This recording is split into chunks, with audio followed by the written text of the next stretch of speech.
राज्य सरकार के खिलाफ कांग्रेस लगातार आक्रामक मूड में है, जिसके विभिन्न संगठन सरकार के खिलाफ लगातार आवाज बुलंद कर रहे हैं। बुधवार को युवा कांग्रेस के द्वारा राजीव भवन में एक प्रेस वार्ता ली गई, जिसमें युवा कांग्रेस के द्वारा आगामी दिनों में सीएम निवास घेराव किया जाएगा। इस मुद्दे को लेकर यह प्रेस वार्ता रखी गई थी। साथ ही धान खरीदी और क्षेत्रीय मुद्दों पर भी प्रेस वार्ता के दौरान ध्यान आकृष्ट कराया गया।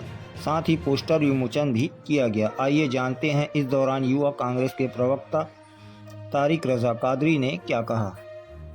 आज की जो ये पत्रकार वार्ता है, आगामी हमारे राष्ट्रीय अध्यक्ष श्री उदय भान चीफ जी के नेतृत्व में जो मुख्यमंत्री निवास का घेराव होना है, उसी के संबंध में रखी गई है।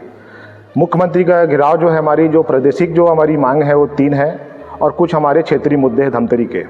सबसे पहला मुद्दा ये है कि धान खरीदी समर्थन मूल्य किए जाने के लिए जब शासन में विष्णुदेव सरकार जी आए, जब उस लोग प्रचार कर रहे थे तो उन्होंने कहा था कि हम लोग 2100 रुपये में धान की खरीदी करेंगे और 21 कुंटल प्रति एकड़ के हिसाब से खरीदी करेंगे। मगर जब धान खरीदी का समय आया तो इन लोगों ने किसानों के साथ छलावा किया और जानबूझ के सर्वे कराकर कहीं 8 कुंटल, कहीं 9 कुंटल, कहीं 15 कुंटल, मतलब 21 कुंटल की पूरी खरीदी नहीं की जा रही है। और केंद्र सरकार ने 117 रुपये की समर्थन मूल्य में बढ़ोतरी कर दी है, उसको भी इन लोग नहीं दे रहे हैं। तो हमारी मांग है कि अब जो है धान खरीदी जो है 3217 रुपये की जाए और पूरी 21 कुंटल की खरीदी होना चाहिए, ताकि किसान लोग जो अपने आप को छला हुआ महसूस ना करें और उनका जो हक है उनको मिले।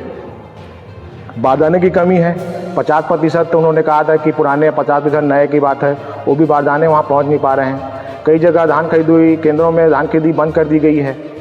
और उसके बाद धान मिलिंग में जो हमारी सरकार थी, जब भूपेश बघेल की सरकार थी, तो उन्होंने राइस मिलरों को 120 रुपया प्रति क्विंटल के हिसाब से मिलिंग के पैसा बढ़ा दिया था।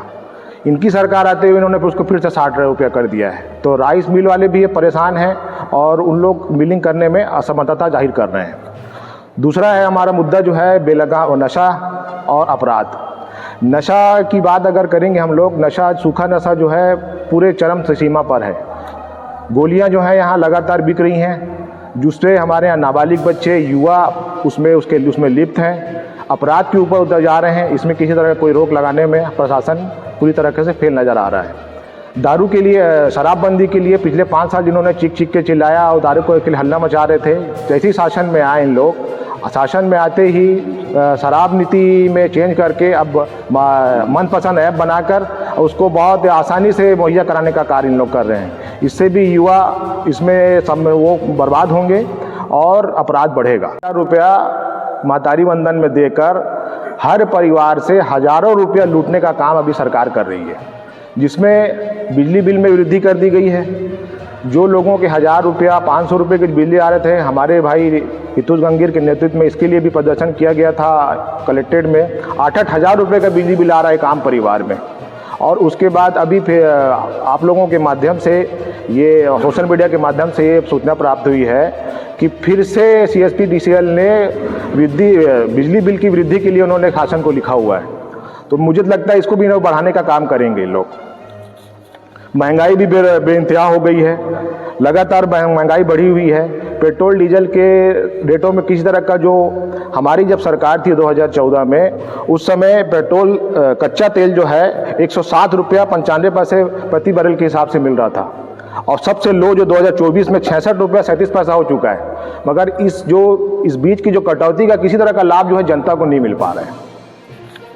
आवास की अभी मुख्य 2-3 दिन पहले हमारे यहाँ विधायक महोदय, कुरुद के विधायक महोदय ने प्रेस कॉन्फ्रेंस करके ये कहा कि पिछले 5 सालों में एक भी आवास जो है स्वीकृत नहीं हुआ है, जबकि उनका ये आंकड़ा बिल्कुल गलत है।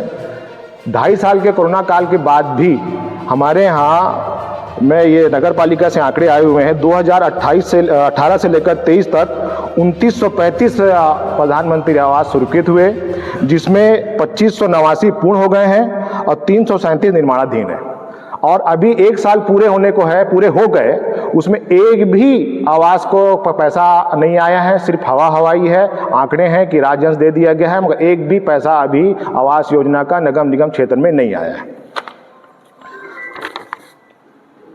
अब ये सारी बातों और अपराध की बात करें, लोग सुशासन का जो डंका पीट रहे हैं कि हमारे शासनकाल में सुशासन चल रहा है, अपराध मुक्त है, तो ये लोग भूल जाते हैं कि बलौदा बाजार कांड, कवर्धा का लोहाराडी कांड, सूरजपुर में पुलिस वाले की महिला के और उनकी पत्नी और क्या नाम है उनकी बच्ची की हत्या, वो भी इन्हीं के काल में हुई है। और धमतरी में पोस्ट ऑफिस की में लूट, जो कि धमतरी के थाने सटा हुआ है, उसका भी ये भी इन्हीं के कार्यकाल की बात है। और लगातार चाकूबाजी, हत्या, लूट की बातें सुनाई देती रहती है।